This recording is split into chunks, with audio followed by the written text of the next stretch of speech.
दोस्तों, आज मॉर्निंग में जैसे ही हमारे पीएम ने ये ट्वीट किया कि वो आज देश के नाम संदेश देने वाले हैं, तो बहुत सारे लोग घबरा गए।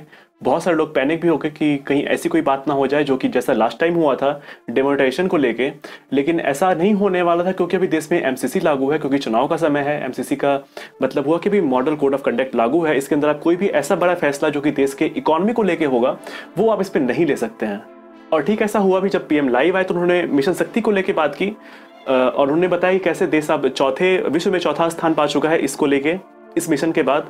और आखिर ये मिशन है क्या, ये मिशन काम कैसे करता है, ये मतलब ये जो सैटेलाइट है, जो एंटी सैटेलाइट मिसाइल है, वो काम कैसे करता है, इस चीज़ को लेके आज मैं आपसे बात करने जा रहा हूँ और बहुत ब्रीफ एक्सप्लेनेशन मैं देने जा रहा हूँ।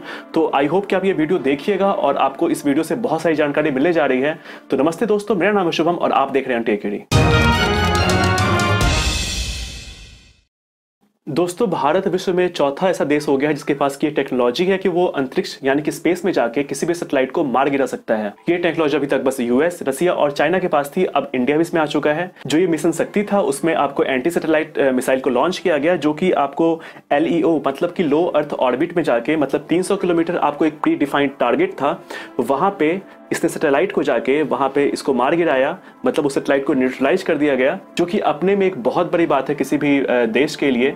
क्योंकि जो भी LEO यानी कि लो अर्थ ऑर्बिट पे जो भी सैटेलाइट होता है, उसकी स्पीड काफ़ी होती है और वो उसका साइज काफ़ी छोटा होता है अगर आप GEO से कंपेयर कर लें, जो कि आपको एक जियो सिंक्रोनस सैटेलाइट होता है। और इसकी स्पीड ज़्यादा होने की वजह से ही इसको इंटरसेप्ट करना मुश्किल होता है, और भारत ऐसा चौथा देश बन गया है विश्व में जो कि ऐसा काम कर दिया है। सबसे पहले मैं आपको लो अर्थ ऑर्बिट की बात बता दूं, तो ये सबसे लोअर ऑर्बिट होता है अर्थ के ऊपर का, स्पेस के अंदर, मतलब अंतरिक्ष के अंदर, जहाँ पे कि आपको ग्रेविटेशन फोर्स नहीं होता है, गुरुत्वाकर्षण बल नहीं होता है। इसका रेंज जो होता है वो आपको धरती से 160 किलोमीटर से 2000 किलोमीटर तक का एक गैप होता है, जहाँ पे कि जिसको हम लोग लो अर्थ ऑर्बिट बोलते हैं। और इसके अंदर ही आपका सारा कम्युनिकेशन सैटेलाइट होता है, जिसकी स्पीड काफ़ी ज़्यादा होती है और साइज जियो सिंक्रोनस से छोटा होता है, और स्पीड ज़्यादा होने की वजह से ही इंटरसेप्ट करना मुश्किल होता है, जैसा कि मैंने आपको बताया इससे पहले भी। और इंडिया ने इसी ऑर्बिट में, मतलब 300 किलोमीटर दूर पे एक प्री डिफाइंड टारगेट को न्यूट्रलाइज किया है। जो सैटेलाइट हमारा पहले से प्री डिफाइंड था कि वो एक टारगेट है,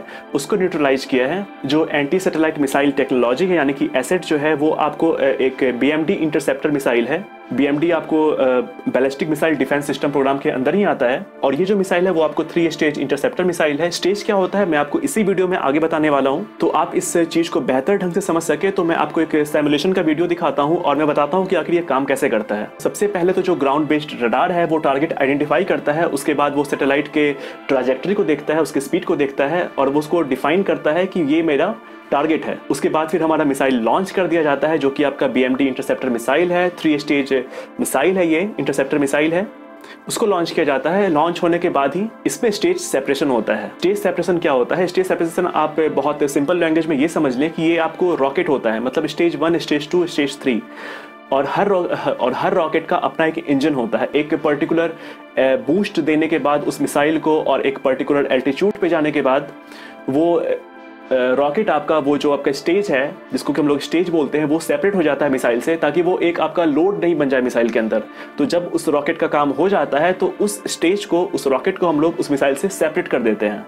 तो ये आपका स्टेज सेपरेशन कहलाता है। तो इसमें आपको 3 सेपरेशन होता है इस मिसाइल में टोटल, इसलिए हम लोग इसको 3 स्टेज इंटरसेप्टर मिसाइल भी कहते हैं। और स्टेज सेपरेशन होने के बाद जो हमारा ग्राउंड रडार होता है वो इसको गाइड करता रहता है मिसाइल को, और मिसाइल के अंतरिक्ष में पहुंचते ही, मतलब स्पेस में पहुंचते ही, इसका हीट शील्ड जो है वो भी सेपरेट हो जाता है। हीट शील्ड इसलिए होता है ताकि ये अर्थ के एटमॉस्फेयर में ये मिसाइल जल के राख ना हो जाए, इसलिए इसके ऊपर हम लोग हीट शील्डिंग देते हैं मिसाइल के ऊपर।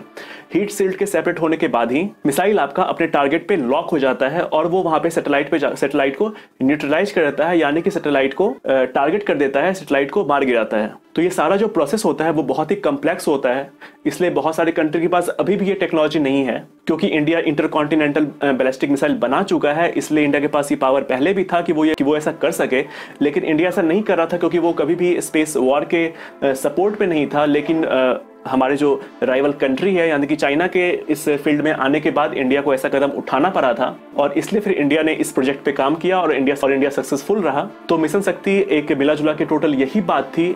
शायद आपको पूरी जानकारी मिल गई होगी मिशन शक्ति को लेके कि ये क्या है और कैसे काम करता है। As a common people, as a आम नागरिक, मुझे लगता है कि हमको और आपको ये बात जाननी चाहिए कि ये क्या था और ये कैसे काम करता है। तो इसलिए मैंने आपको ये जानकारी दी। आई होप कि आपको ये वीडियो अच्छा लगा होगा। अगर आपको ये वीडियो अच्छा लगा है तो आप प्लीज लाइक कर दें, शेयर कर दें और सब्सक्राइब कर दें। Thank you.